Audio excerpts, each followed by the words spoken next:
So the first thing you have is a little bit of negative energy kind of crushing you, and it is pushing you into a depression. It's a plague of negative energy in your life. So basically you've got like nothing good happening right now, and it's just non-stop shit. At the bottom of that, we have you practicing your self-care. You're trying your hardest, but it's just not quite getting you there.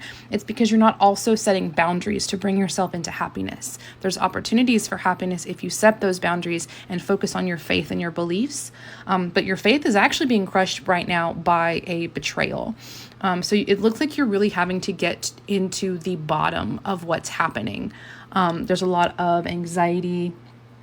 That betrayal comes from a very, very close friend. They want to support you in setting your boundaries, but they're actually stopping you from doing it because they're not helping you set your boundaries correctly. It's almost like your boundaries are boundaries for everyone but them, because they think they're special, and they are special, but nobody's more special than setting your own damn boundaries. And it looks like there is family or a relative causing some of this pain.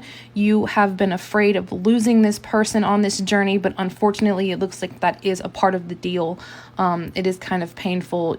This is basically that relative that's kind of mean to you, but you love them and you don't want to lose them, but they're toxic.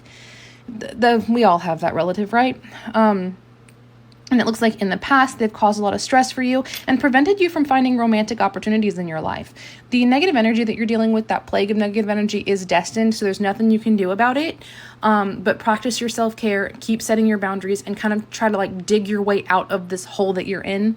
And you are kind of in one of those situations where it's like you try to dig yourself out of the hole, but you just keep falling back in. And that's kind of what's going on here.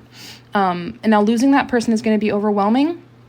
But at the very root of your intrusive thoughts is courage and strength. There is some gossip about you, but you are strong enough to get through all of this. Your intrusive thoughts they're kind of making everything worse, but you're strong enough to understand that they're not really yours. Just because these thoughts get stuck in your head doesn't mean that they're true, and you are strong enough to understand that. That means you're strong enough to work through that.